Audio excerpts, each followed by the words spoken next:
Então eu vou começar, eu sou o primeiro a falar, e eu vou falar especificamente sobre o que a evolução pode ensinar sobre como tratar outras espécies.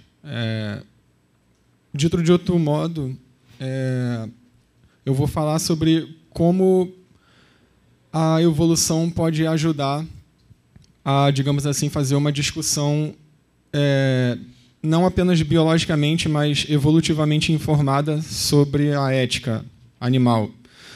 Ou sobre como a evolução pode ajudar a gente a responder se os outros animais podem ser tratados, podem não, se eles deveriam ser tratados com o mesmo conjunto de princípios éticos que a gente usa para tratar os seres humanos.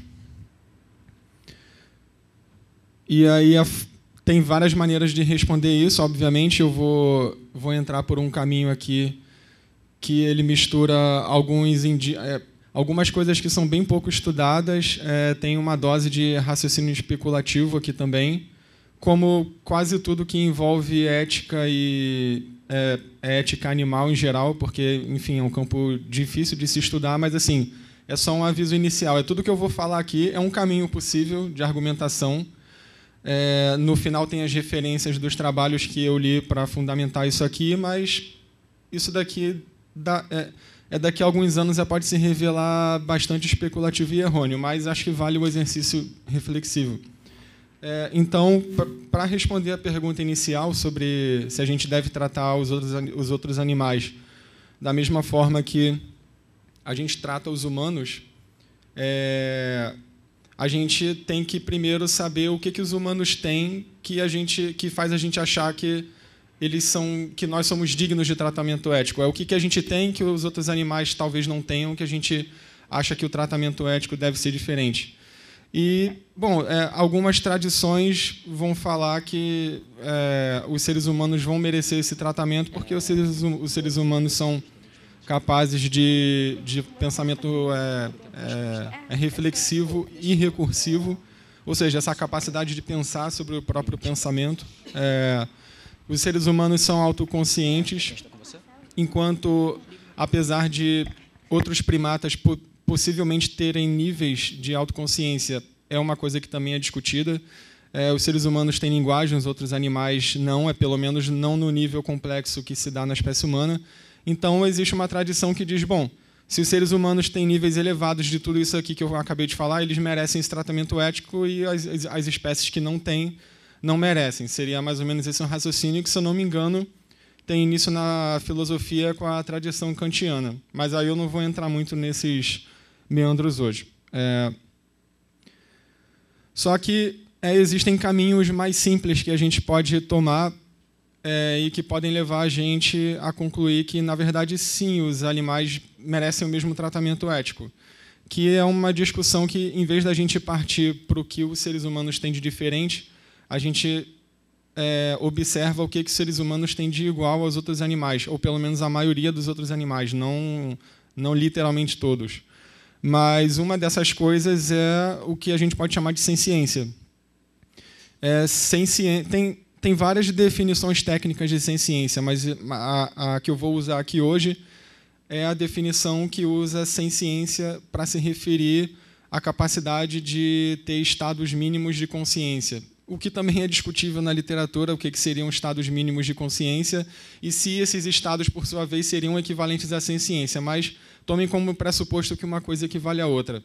Então, senciência é a capacidade de ter estados qualitativos muito simples, principalmente a capacidade de sentir dor e prazer.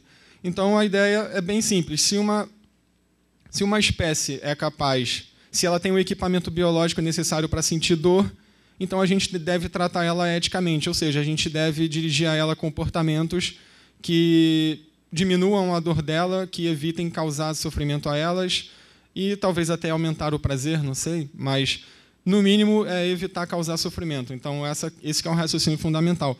Uma outra forma de definir senciência é dizer que senciente é todo animal que tem estados mentais tais que a gente pode dizer que existe algo como ser esse animal. Então, eu coloquei ali, entre aspas, a frase clássica do de um texto do Thomas Nagel, que ele fala do morcego, como é ser um morcego, porque ele está se referindo ao fato do morcego provavelmente ter uma experiência subjetiva que é totalmente diferente da experiência dos seres humanos. Os morcegos têm sentidos diferentes, têm sonar e tal, os seres humanos não têm. Então, essas diferenças sensoriais, no mínimo, elas já equivaleriam a experiências subjetivas diferentes. Então, é mais ou menos esse o raciocínio aqui. Então, todo animal senciente é aquele animal que consegue sentir dor e, consequentemente, sofrer. E esses animais também devem ter alguma forma de estado interno, algum tipo de experiência subjetiva, mesmo que muito simples. Não estou falando que, sei lá, o morcego pensa igual um ser humano, tem uma experiência subjetiva tão rica quanto a de um ser humano. É possível que não, porque provavelmente parte dessa riqueza tem a ver com a linguagem tipicamente humana e os seres humanos, outras espécies aparentemente não dominam isso, né? A gente nunca viu, sei lá, o gorila dando aula de filosofia, mas é mais ou menos esse o raciocínio. Assim, eles teriam níveis mínimos dessas características que eu estou dizendo aqui que os seres humanos têm. Mas como que a gente vai dizer quais animais têm esses níveis mínimos de consciência ou senciência? Quais animais são capazes de experienciar dor ou prazer ou qualquer coisa básica desse tipo? É muito difícil dizer. E aí eu também estou partindo de um caminho aqui que eu estou tomando certas coisas como pressuposto, e aí, de acordo com esses pressupostos, eu vou chegar à conclusão de que vários animais têm isso, mas não todos. É uma das coisas que a gente pode usar para tentar estimar quais animais têm essas propriedades é o raciocínio evolutivo. Então, é tudo isso que eu estava falando lá atrás, de que existem diferenças de grau entre humanos e outros animais no que diz respeito a algumas características, como autoconsciência e etc. Isso vem de um raciocínio evolutivo. Então, a gente está imaginando aqui que a consciência não surgiu inteira, digamos assim, numa espécie específica, no caso a gente, ou sei lá, ou no caso outros primatas. Ela provavelmente tem uma história evolutiva e ela se desenvolve em contínuos. Então, algumas espécies, talvez filogeneticamente mais antigas que a nossa, vão ter estados qualitativos muito básicos, muito mais básicos do que os nossos. E aí, ao longo do tempo, outras espécies vão dando continuidade nesse contínuo de complexidade. Então, partir de uma lógica evolutiva é importante para o que eu vou falar aqui agora.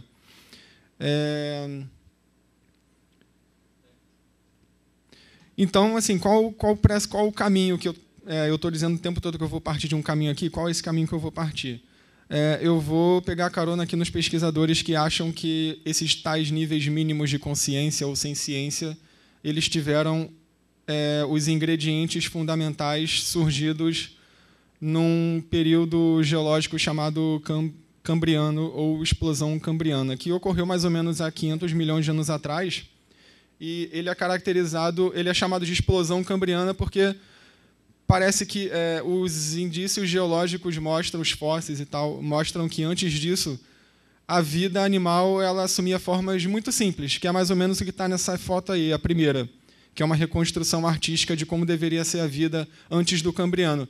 Então eram uns animais que se pareciam muito com as esponjas. Sei lá, você olha para eles e nem sabe diferenciar direito o que é planta e o que é animal. Mas eles eram animais muito simples. E nessa época, como eles eram animais muito simples, eles não tinham nem sentidos complexos, nem tinham mobilidade complexa. Enfim, é nada disso que caracteriza mais tipicamente a vida, as formas de vida mais recentes, eles tinham. E na explosão cambriana, aí uma reconstrução artística dos animais que parece que surgiram nesse período, segundo os registros fósseis. Eles eram capazes de se mover, tinham membros muito articulados, tinham sentidos complexos. Parece que os primeiros animais com olhos surgiram nessa época. Então, assim, o termo explosão cambriana é para mostrar essa radical diferença entre as formas de vida antes do Cambriano e pós-Cambriano. esse infográfico ele está mostrando as formas de vida que surgiram nesse período. Então, aí a gente tem um monte de coisas que são mais cotidianas, que a gente conhece hoje sem mistério algum.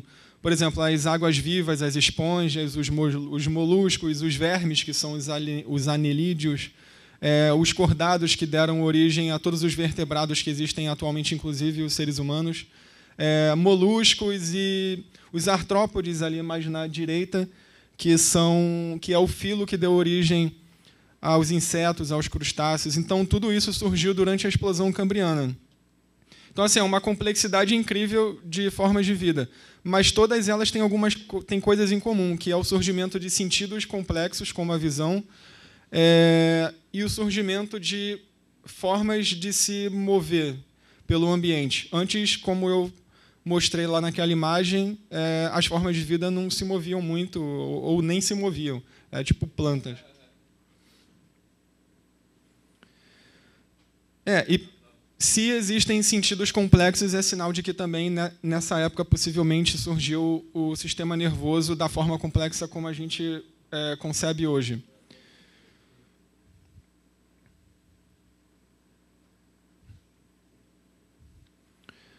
Então, eu coloquei aí visão e mobilidade como um dos ingredientes da senciência. E a foto de baixo é um polvo, que é um molusco, que é um dos animais dos filos que surgiram nessa época, e em cima um siri, que também é um crustáceo, que é uma forma de artrópode que surgiu nessa época aí também. Ambos têm visão. O polvo, inclusive, tem uma visão que talvez seja tão complexa quanto a nossa. Enfim, o polvo tem uma série de comportamentos que são aparentemente quase tão complexos quanto a gente, muito embora eles sejam de um filo bem distante do filo que deu origem aos mamíferos. Mas isso daí eu vou abordar um pouco mais para o final. As águas-vivas, que também têm uma capacidade de mobilidade grande. Algumas águas-vivas têm células fotossensíveis que não dá para dizer exatamente o que é a visão, como a gente está acostumado, mas elas conseguem distinguir claro de escuro, algumas. Eu não sei se são todas as águas-vivas. E aí, o que isso tem a ver com senciência? A ideia aqui é que alguns pesquisadores propõem que os sentidos, a visão principalmente, é uma das formas, ou talvez a forma mais antiga de senciência, porque para você ter visão, segundo eles, você tem que ter um aparato biológico que torne o animal capaz de experienciar internamente o que ele está vendo. Então, assim, a experiência subjetiva da visão. Você não consegue ter isso se você não tem um aparato biológico capaz de instanciar estados subjetivos. Essa é a coisa que eu coloquei aí a foto do Antônio Damasio, que é um neurocientista, porque ele usa esse termo que está entre aspas, teatro cartesiano. A gente é capaz de ter esse teatro cartesiano. Eu estou olhando para vocês e é como se um filme estivesse passando diante dos meus olhos. Não faria muito sentido eu ter visão sem experienciar isso. Para que ia servir o olho? Então, é como se a visão, junto com a visão, apareceu o aparato biológico necessário para eu ter essa experiência subjetiva, que só é acessível a mim. Vocês não conseguem ver a mesma coisa que eu estou vendo, e eu não consigo ver a mesma coisa que vocês estão vendo. E aí já alguns outros autores vão falar, mas só que só a visão provavelmente veio, a visão veio junto com outros ingredientes para esses estados subjetivos mínimos, ou senciência. Por exemplo, já nessa época, a visão nasceu junto, como eu falei, com uma capacidade muito rica de se mover pelo ambiente. E se mover pelo ambiente requer que o animal tenha uma capacidade, o sistema nervoso dele tem uma capacidade muito complexa de integrar informações sensoriais, o que ele está vendo, o que ele está sentindo, junto com o feedback que o ambiente recebe de acordo com o movimento dele. Então, para ele se movimentar adequadamente pelo ambiente, ele tem que ser capaz de integrar o feedback que essa locomoção dá a ele, junto com o que ele está experienciando pelos sentidos. Então, aí, é por isso que alguns autores falam que, junto dos filos que que emergiram no Cambriano, nasceu também a cognição corporificada, porque cognição e movimento corporal são coisas interdependentes para esses autores. Aí vocês imaginem, por exemplo, uma aranha, que algumas espécies têm 8 olhos, as aranhas têm 8 patas, e, enfim, elas fazem várias acrobacias incríveis e etc. E aí imagina se ela não fosse capaz de integrar as informações que vêm de todas essas fontes e transformar isso numa capacidade acurada de se locomover, de detectar alimento, de detectar perigo e fugir.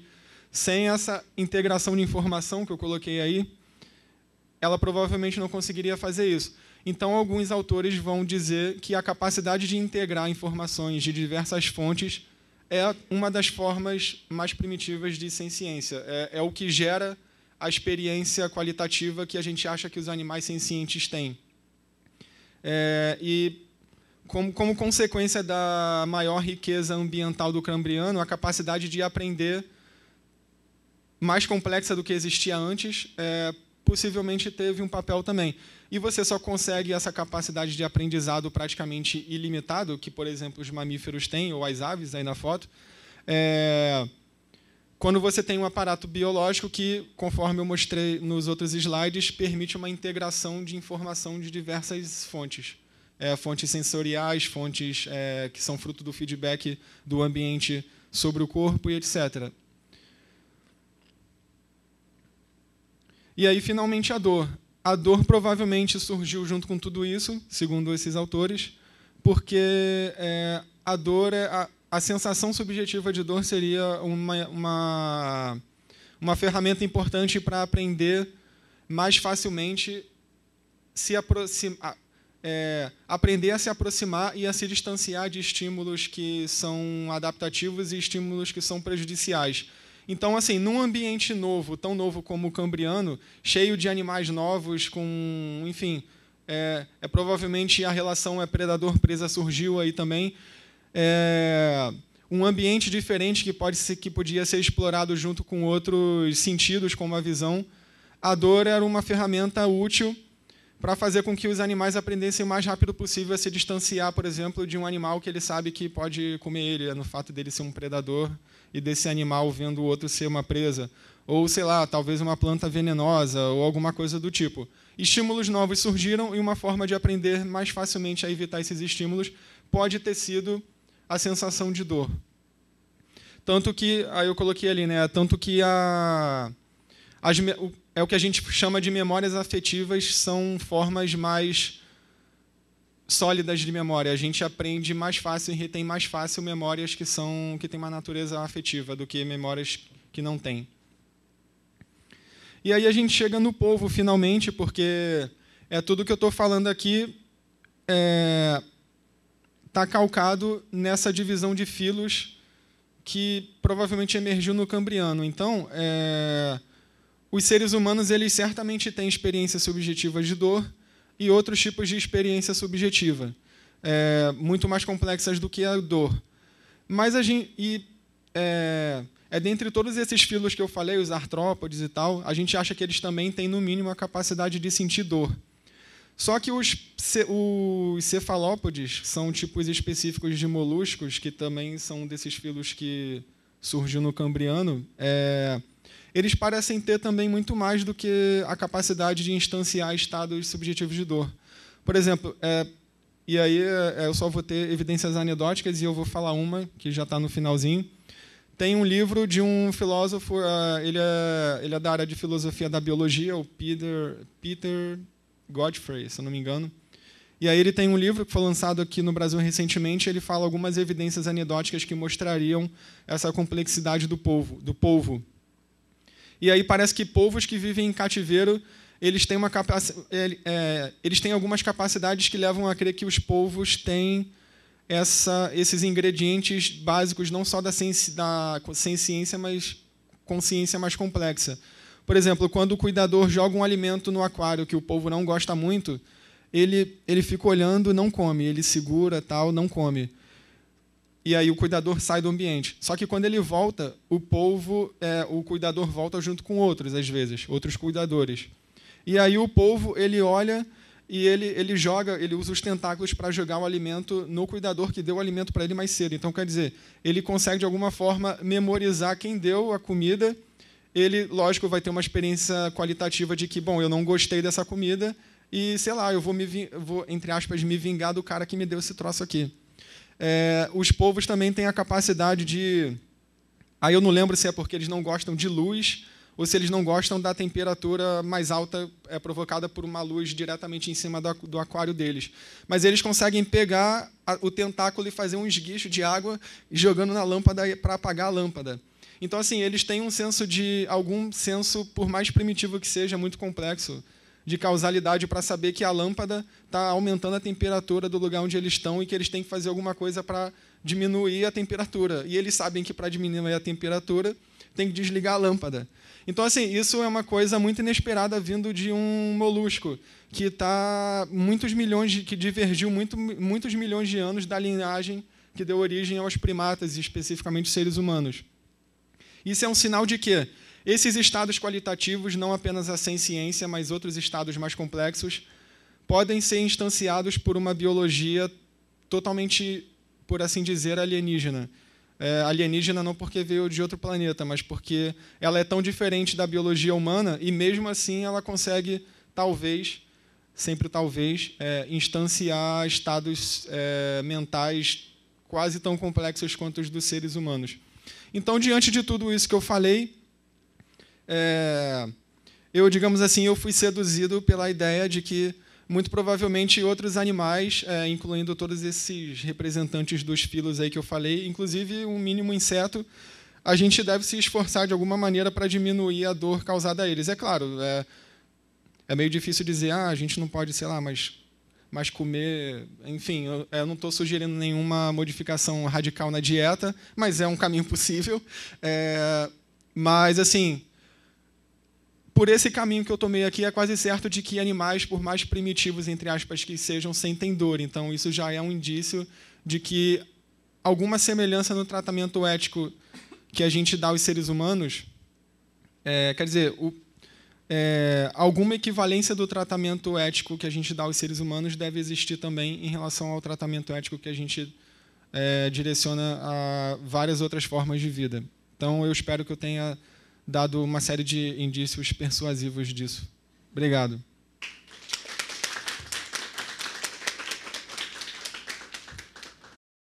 Boa tarde. Em primeiro lugar, eu quero agradecer o convite à comissão organizadora, Lia, Marcelo, Elan, Matheus.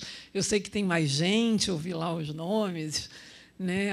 Muito obrigada, é um prazer estar aqui, partilhar essa mesa com a Débora, que eu já conhecia, a feliz oportunidade de reencontrá-la, conhecer o Felipe, né? Brilhante a explanação. E, bom, a tarefa, né, que nos foi concedida é pensar sobre a questão se é possível a ética animal, né? É possível uma ética animal como tema da mesa. E, na verdade, o que eu pensei foi trazer mais questões para a gente pensar juntos, né? Bom, inicialmente, quando a gente vê essa questão, é possível uma ética animal, parece que dois caminhos se apresentam. Um seria pensar, os animais são capazes de deliberações éticas? Eles teriam noções de certo e errado? É possível que eles tenham um senso de justiça? E o outro caminho diz respeito à nossa vida moral, à nossa moralidade, né? Como nós vamos tratar os animais, né? Nós temos deveres em relação a eles, eles devem ter direitos, né? Como nós vamos interagir com esses animais em relação a certo, errado, direitos, deveres, né? Bom, e aí, então, a primeira questão que surge é por que eu estou falando nós e eles? Né? Se uma marca da nossa era é exatamente problematizar essa distinção humano-animal, né? O que nós vamos observar na filosofia e na ciência, e acho que o Felipe mostra isso também, né? Quer dizer, é uma série de questionamentos sobre, de fato, o que distingue o humano do animal, né? Então, um primeiro passo seria atualizar a ontologia dessa distinção humano-animal, para a gente pensar nessa interação humano-animal, e o segundo, um passo em direção à questão da justiça, né? Como incluir os animais na questão da justiça, né? Em 1975, Peter Singer publica a Libertação Animal, né? A obra que ficou conhecida como um marco dos movimentos animalistas, né? E ali, exatamente, o que ele traz é essa questão forte da senciência dos animais, né?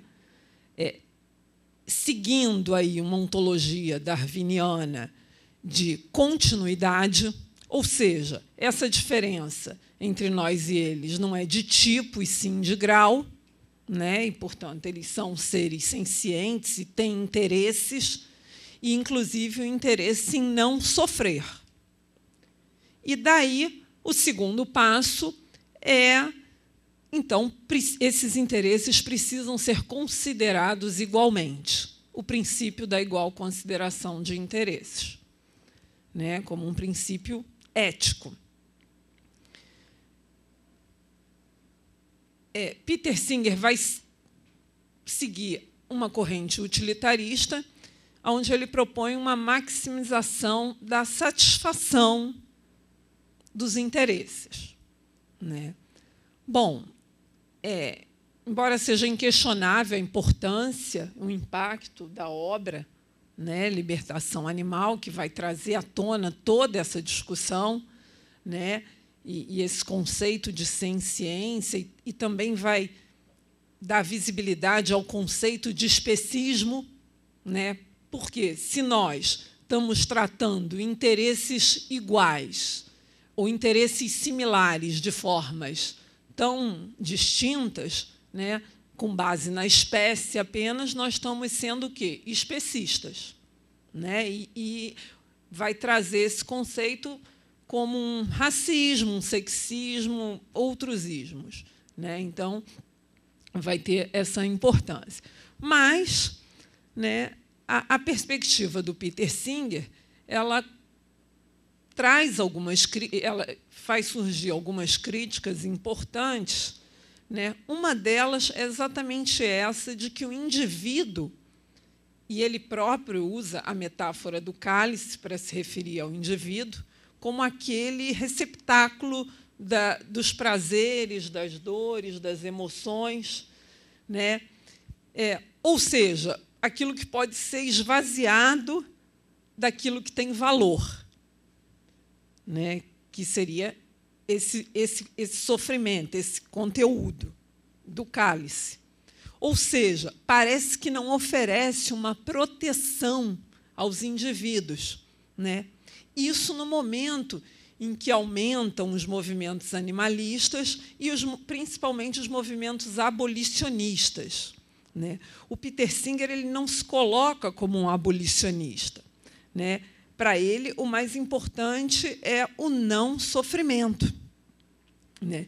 E, dentro do quadro, né, utilitarista, embora um utilitarismo de preferências, né, ele admite mesmo que, para um grande benefício, um animal pode ser usado num experimento, né, desde que não sofra. O ideal seria ele não ter praticamente sofrimento, ou ter um mínimo de sofrimento, mas que, se for para um grande benefício, ele, então, poderia ser usado, né? Assim como na alimentação, o ideal seria buscar alternativas, mas, se animais puderem viver felizes e morrerem subitamente, sem nenhum sofrimento, isso não seria em si um problema, visto que não são pessoas, né? Ele mantém, então, uma distinção entre sencientes e cria essa categoria ali, quer dizer, cria não, mas valoriza uma categoria de pessoas,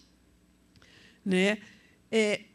E parece, então, não, além dos problemas de uma perspectiva utilitarista, né,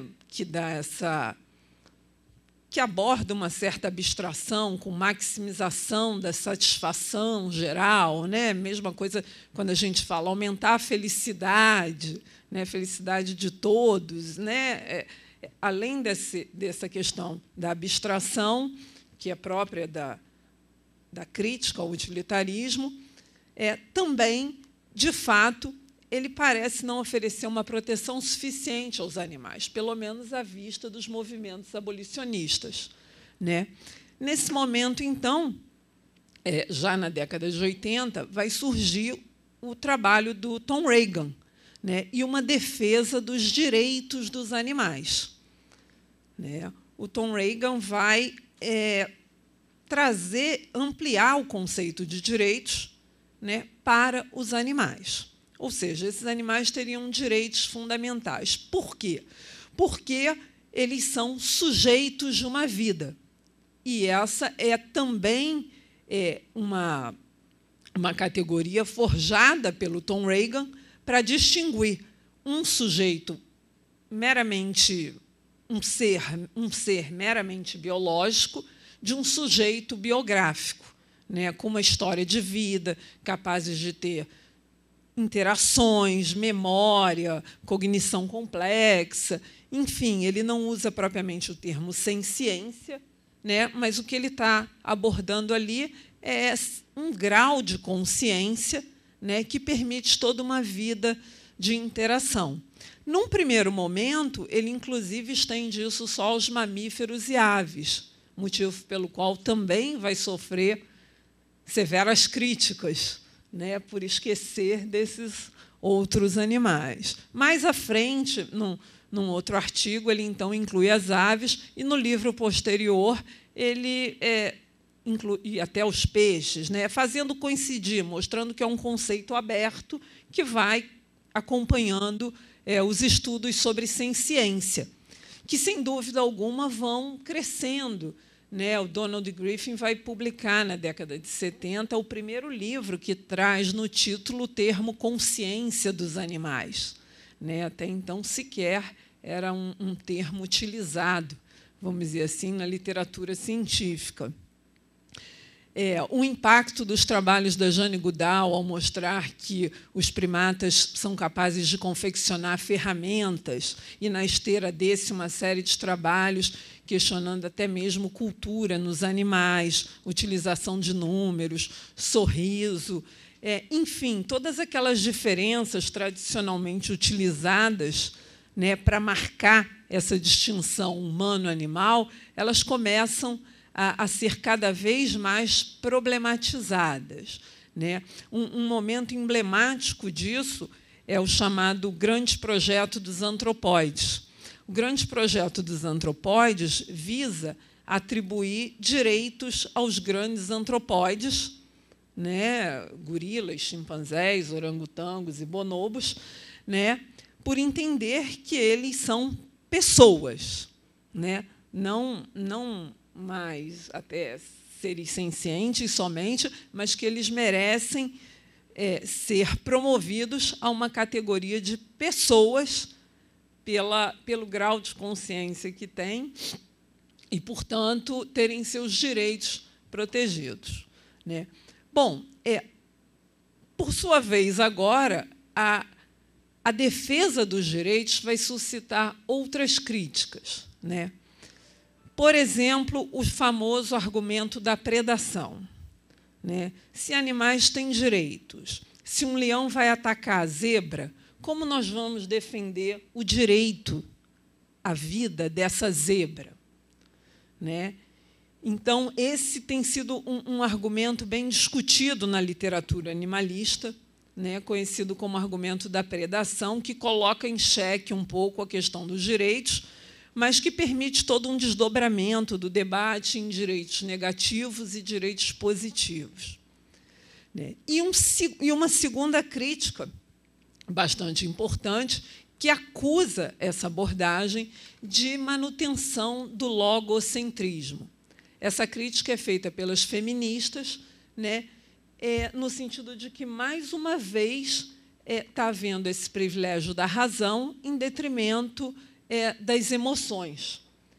A importância das abordagens das emoções, principalmente na ética animal.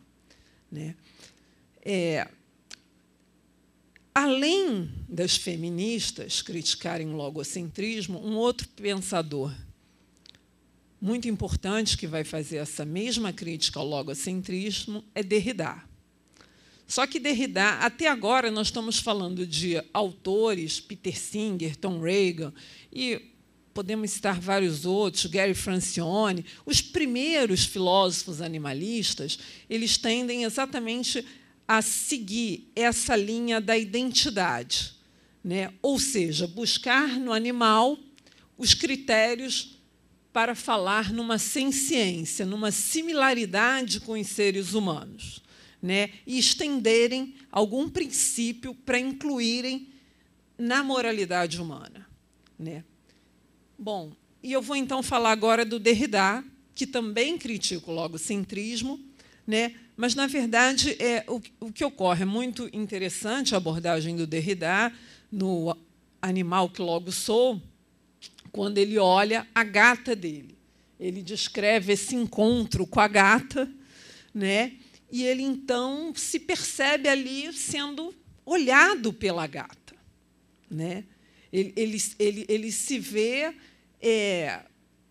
com isso, ele faz uma completa inversão, do que a gente está falando. Não é ele que vai olhar a gata, mas é a gata olhando para ele. E, com isso, então, ele vai criticar exatamente essa abordagem de extensão da característica humana aos animais. Porque ele quer marcar exatamente a diferença, uma multiplicidade, a diferença. Nós todos, quando nós falamos, nos referimos à distinção humano-animal, em algum momento lá na história, nós traçamos essa linha arbitrária, humano-animal. E aí podemos citar o pensamento cartesiano, Aristóteles, Kant, mas o que Derrida vai problematizar é que não se trata de deslocar essa linha, mas sim de reconhecer que existem várias. Há uma multiplicidade de subjetividades, de individualidades, de diferenças. Então, com isso, ele vai num outro caminho, que é uma ética da alteridade. É o outro que me convoca, é o outro que me faz o chamamento ético e que eu respondo ou não. Não significa negar essa minha autonomia, mas a minha autonomia é na hora de responder ou não ao outro. Ele vai além da crítica ao logocentrismo, ele faz, na verdade, ele forja um termo também muito interessante, que é o carnofalogocentrismo, mostrando como o logos é violento, inclusive quando nós chamamos animal. Quem é o animal? Como é que um polvo, um gorila, uma baleia, é um animal? Na verdade, nós estamos, com essa categorização, com essa homogeneização, apagando as diferenças, as subjetividades. Ele até propõe o termo animaux, fazendo uma brincadeira ali com a palavra em francês, o plural, para chamar a atenção para essa pluralidade. E chamando a atenção como a questão da carne, ela que confere esse sacrifício, ele é estrutural, e, portanto, é o macho que come a carne que se estabelece como sujeito. Né? Essa questão da importância do sacrifício carnívoro, né? Para marcar essa distinção. Né? Bom, poderia falar mais sobre Derrida, mas já me falaram 5 minutinhos. Eu vou, então... Ele vai, então, por esse outro caminho da ética da alteridade e a dona Haraway, na verdade, vai, então, questionar também Derrida, porque nessa passagem, na hora que eu ia falar da passagem, ela se apagou. A passagem do Bentham, né? O Derrida ele fala assim, aquela frase final: eles podem falar, né? Eles podem pensar, eles podem sofrer. O que o Derrida vai trazer é que a questão, bom, não é perguntar pelo que eles podem, mas é se eles não podem. Né? Ele faz esse questionamento no Animal que Logo Sou, né? O que nós estamos percebendo é o que eles não podem, né? Exatamente marcando aí essa vulnerabilidade dos animais, essa mortalidade que nós também partilhamos com os animais. Né? Só que a dona Haraway, então, ela vai questionar Derrida sobre essa passagem, né? Dizendo assim, bom, mas por que Derrida também não perguntou aos etólogos, aos criadores, aqueles que convivem com os animais, né? Sobre as coisas que eles estão fazendo, né? As brincadeiras, eles são capazes de brincar, de trabalhar, né? O que a dona Haraway está trazendo aí nesse debate para a discussão? Né? Que nós continuamos, talvez, num movimento unidirecional, né? Dos humanos para animais. E o que ela está tentando dizer é que talvez aí esteja o problema. Né? O que ela vai considerar, na verdade, são as relações, como nós nos relacionamos com os animais.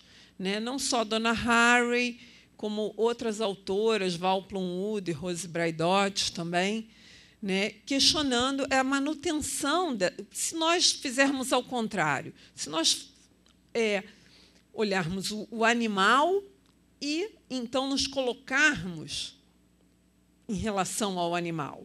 A Val Plumwood ela é atacada por um crocodilo, né? Quase morre, e essa é uma experiência, então, que ela vai trabalhar, né? Mostrando que ela se sentiu presa. Ela se sentiu exatamente como um pedaço de carne, né? Como uma presa ali devorada. Né? E que isso, então, mudou completamente a relação, o modo dela ver o animal, nesse sentido. Né? Quem também faz uma abordagem nesse sentido muito interessante é a personagem do livro do Coetzee, Elizabeth Costello, né, quando ela questiona, né, quem já percebeu um animal que luta pela vida.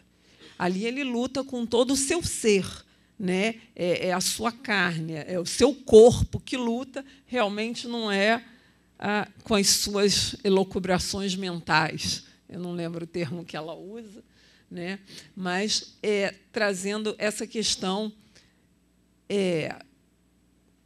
da carne do animal. Né? E, portanto, aí nós, já me mostraram ali 1 minuto, né? Nós acho que temos passado ao longo desse debate por essa questão da identidade, da diferença e das relações, né? De que, na verdade, talvez não seja tão a questão da identidade.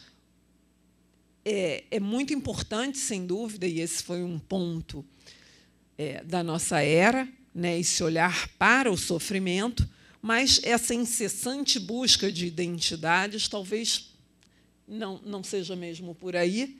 Né? Apontar as múltiplas diferenças também, em algum momento, parece complicar um pouco mais, mas uma ética que permita, talvez, perceber mais essas relações, né? Como se dão essas interações entre humanos e animais. Né? E talvez, aí já para encerrar ali, né, quando a pergunta que se coloca é possível uma ética animal, perguntar sobre a condição de possibilidade de uma ética animal talvez seja pensar na nossa responsabilidades antes mesmo do animal. Ou seja, né, a nossa resposta ao desafio que representa a essa ordem que está dada, né, ao desafio que representa considerar as coisas da forma como elas se encontram. O importante é pensar as alternativas e as potências de outras possibilidades, né? Uma passagem que eu acho um conceito muito interessante que a Melanie Joy traz é o do carnismo, né? Ela coloca, quando nós perguntamos a alguém que se diz vegetariano, eu sigo o veganismo ou vegetarianismo, e você? Não, eu sou...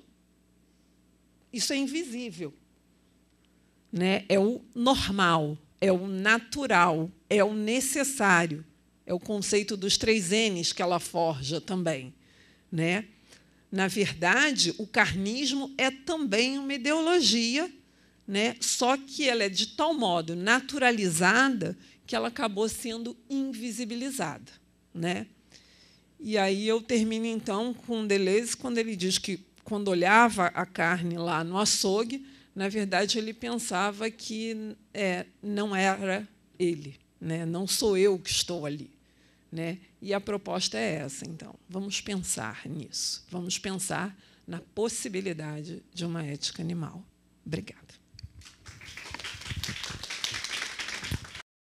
Parabenizar os alunos por essa iniciativa incrível, né?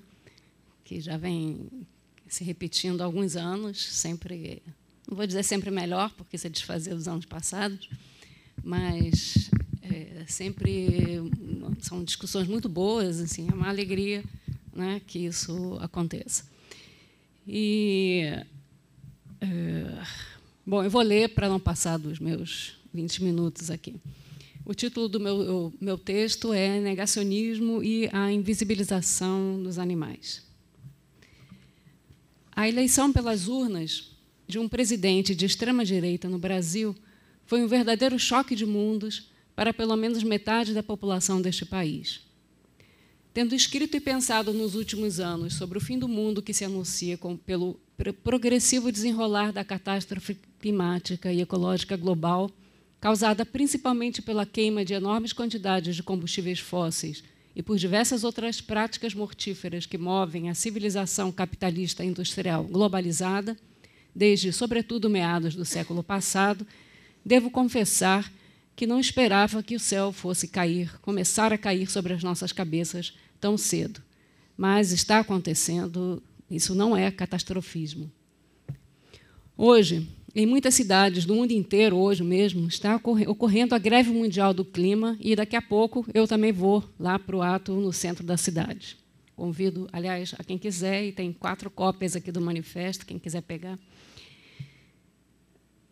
Como alguns de vocês devem saber, eu tenho trabalhado sobre o negacionismo, particularmente o negacionismo climático, um fenômeno complexo e grave que pode ser abundantemente constatado nos dias de hoje, tendo finalmente se instalado na cúpula do poder do Estado brasileiro, e que, sob suas muitas formas, tem um papel central na paralisia cognitiva, psíquica e política diante da perda de mundo que estamos vivendo. O aquecimento global antropogênico é a maior ameaça que pesa sobre a vida do planeta no presente e no futuro próximo. Os que fazem carreira ou fortuna sobre a negação dessa ameaça alegam não estar negando nada, apenas exercitando o seu direito ao ceticismo, à dúvida, à opinião, à dissidência, à indiferença.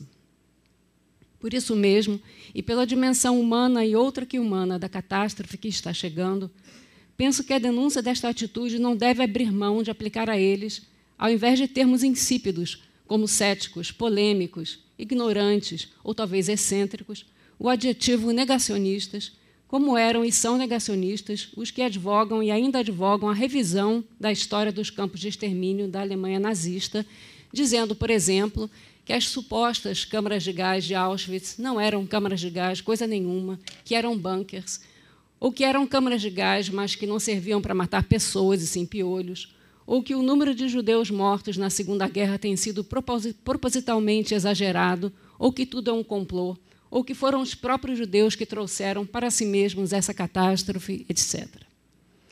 Os que negam a catástrofe climática antropogênica são negacionistas também, como os que dizem que não houve ditadura civil-militar no Brasil, ou que ela foi branda, ou que foi justificada, ou que matou pouco, torturou pouco, e que seus carrascos eram os verdadeiros heróis. São negacionistas como os que jamais aceitariam que essa mesma ditadura matou mais de 8.000 indígenas e muito menos aceitariam serem bem fundamentadas as suspeitas de que esse número talvez chegue ao dobro disso.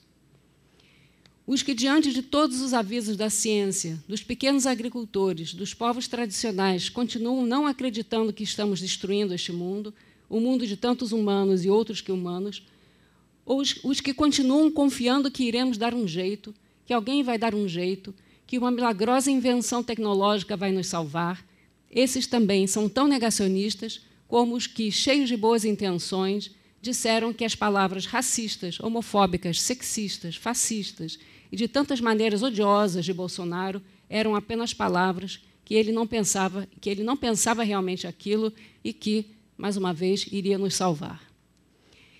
A tomada do poder por esse governo tornou muito claro que todos esses negacionismos se conectam estreitamente. E esclareçamos que isso, que é aparentemente apenas um ato do intelecto, a negação, ou a denegação, ou a recusa da realidade, é também um ato da vontade, uma vontade de outra coisa, que, em muitos casos, expressa uma vontade de nada, vontade de morte fascista, a morte de qualquer alteridade. Mas nossa mais extrema e bem-sucedida negação hoje, a ponto de ter se tornado ela própria quase completamente invisível para nós mesmos, talvez seja o modo como nossa sociedade concebe e trata os animais. Por um lado, estamos causando uma verdadeira aniquilação biológica, uma extirpação ou dizimação populacional, esses são termos técnicos, da vida selvagem, a qual se desdobra essa aniquilação, extirpação, dizimação que diz respeito à população, se desdobra no que vem sendo chamado de a sexta grande extinção em massa da história da vida na Terra. Hoje, estima-se que a taxa de extinção é de algo em torno de 500 a 1.000 vezes a taxa de fundo da evolução das espécies. E que 1 milhão de espécies de animais e plantas, das 8 milhões que conhecidas, estão em risco de extinção. E aqui nós estamos falando de espécies inteiras. Ao mesmo tempo, e do mesmo lado do espelho, trazemos ao mundo, torturamos e matamos 56 bilhões de animais por ano. Na verdade, esse número é muito difícil de precisar. Eu consultei a Juliana para tentar saber. Esse número pode, dependendo dos contadores, pode ir a 120 bilhões por ano, se a gente não incluir os peixes, aí vai a trilhões. Numa interminável indústria de vida forçada e de assassinato.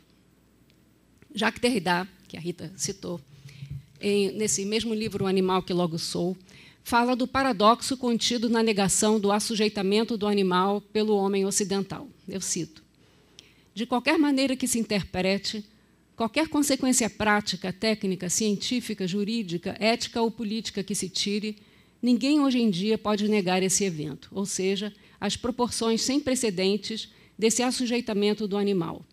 Ninguém mais pode negar seriamente a negação. Ninguém mais pode negar seriamente e por muito tempo que os homens fazem tudo o que podem para dissimular ou para dissimular para si mesmos essa crueldade, para organizar em escala mundial o esquecimento ou o desconhecimento dessa violência que alguns poderiam comparar aos piores genocídios. De fato, alguns autores já compararam essa situação com um dos piores genocídios da história, que foi justamente o dos campos de concentração e de extermínio durante a Segunda Guerra Mundial na Alemanha nazista, que mencionamos há pouco. Ali foram mortos pelo Estado alemão e, segundo o método de escala industriais, 6 milhões de judeus, que significava 2/3 da população judia da Europa na época, perfazendo um total de até 17 milhões de pessoas de todas as idades, se incluídos aí ciganos, católicos poloneses, homossexuais, prisioneiros soviéticos, doentes diversos e outros indesejados.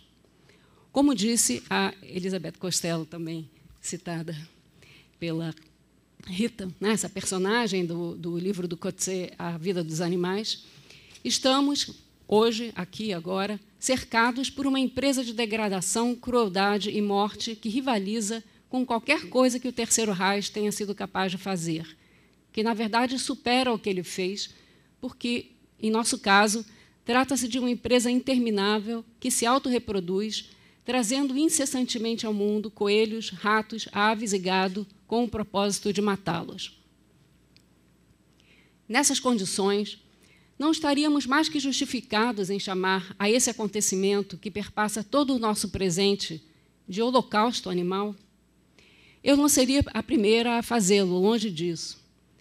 Quando a sua personagem, Elizabeth Costello, eu ia falar Elvis Costello, Elizabeth Costello, diz as palavras que eu acabei de citar acima, o Coetzee está ecoando a personagem de mesmo nome de um dos livros do Isaac Bashevis Singer, um judeu polonês-alemão que morreu em 1991, ganhador do Prêmio Nobel de Literatura, e que escreveu memoravelmente num livro de 1982, The Letter Writer, e em outros textos também, o seguinte: em relação aos animais, todas as pessoas são nazistas.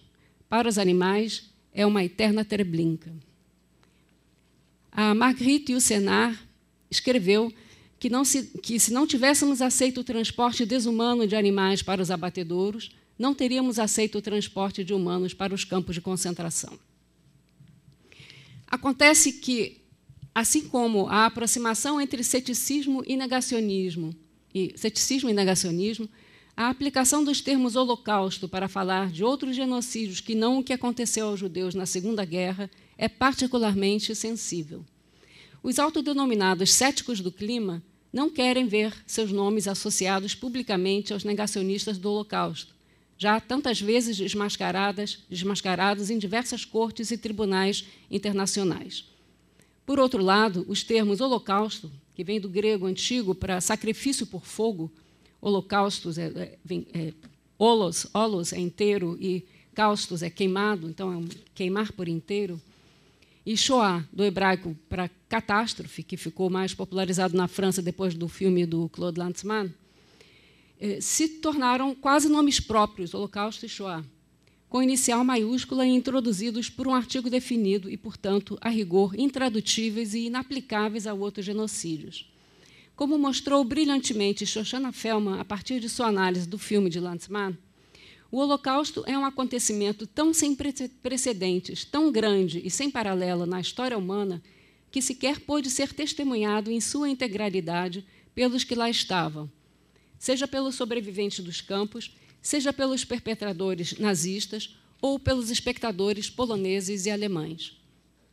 Isso torna impossível congregar e sintetizar todos os pontos de vista e relatos num só objeto, o que, aliás, explicaria a necessidade que Lanzmann teve de fazer um filme de quase 9 horas de duração. E não é só isso. Talvez mais fundamental ainda para o tema que nós estamos tratando aqui, os dois nomes, Holocausto e Shoah, sendo reservados a esse acontecimento em particular, trazem consigo a ideia não apenas do extermínio de um povo, mas do dispositivo de desumanização que preparou e permitiu esse extermínio. Lembremos que os judeus, como outras minorias e etnias, eram representados como ratos, porcos, como sub-humanos, sujos, imorais e degenerados. Ou, né, lembramos também como os negros são representados como macacos e por aí vai. E, por esse motivo, aplicá-los, esses dois termos, diretamente a não-humanos, ou seja, aos animais, soa a muitos como um escândalo, praticamente uma heresia. Mas pensemos um pouco. Em junho deste ano, a congressista norte-americana Alexandria Ocasio-Cortez afirmou que os centros de detenção de imigrantes ilegais nos Estados Unidos, localizados na fronteira do Texas com o México, eram campos de concentração, o que imediatamente desencadeou a revolta não só de republicanos, mas de grupos de judeus e, em particular, da direção do Museu da Memória do Holocausto dos Estados Unidos, que afirmou em nota eu cito, rejeitar de maneira inequívoca os esforços para criar analogias entre o Holocausto e outros acontecimentos, sejam eles históricos ou contemporâneos. Fecho aspas. Mas, comentando a reação do Museu do Holocausto, Timothy Snyder, que é um professor de história, consultor do Fortunoff Video Archive dos Testemunhos do Holocausto da Universidade de Yale, lembrou que, cito também, o ponto das comparações históricas não é buscar a correspondência perfeita, o que não existe, mas nos ensinar como procurar por sinais de aviso. Criar um tabu em torno de analogias nos impede de aprender. Creio que a melhor homenagem que podemos prestar às vítimas do Holocausto é aprender a tirar de seus testemunhos a lição, não só de não repetir os horrores dessa história, mas de que pode ser que esses horrores estejam se repetindo em nossa própria casa ou país, e que, desta vez, talvez sejamos nós o que hoje estão, de algum modo ou vários modos, implicados em outro holocausto e negando isso. Sobre o escândalo ou o sentimento de desonra que pode ser suscitado, porque, em nosso caso, meu caso, estamos fazendo uma analogia imprecisa, não apenas entre as vítimas do Holocausto nazista e imigrantes, ainda que entre esses imigrantes haja muitas crianças separadas de seus pais e maltratadas pelo Estado mais rico do mundo, mas, especialmente, estamos fazendo uma analogia destas mesmas vítimas com animais. Sobre isso, então, eu gostaria de lembrar e de terminar, porque não tem mais tempo, com essa frase de Lévi-Strauss, no texto Jean-Jacques Rousseau, fundador das Ciências do Homem, um texto de 1962. Começou-se por cortar o homem da natureza e constituí-lo como um reino supremo. Supunha-se apagar desse modo seu caráter mais irrecusável, que ele é, primeiro, um ser vivo. E, permanecendo cegos a essa propriedade comum, ou seja, de seres vivos, deixou-se o campo livre para todos os abusos. Nunca antes do termo destes últimos 4 séculos de sua história, o homem ocidental percebeu tão bem que, ao arrogar-se o direito de separar radicalmente a humanidade da animalidade, concedendo a uma tudo o que tirava da outra, abria um ciclo maldito, e que a mesma fronteira, constantemente recuada, serviria para separar homens de outros homens e reivindicar, em prol de minorias cada vez mais restritas, o privilégio de um humanismo corrompido de nascença por ter feito do amor próprio seu princípio e noção.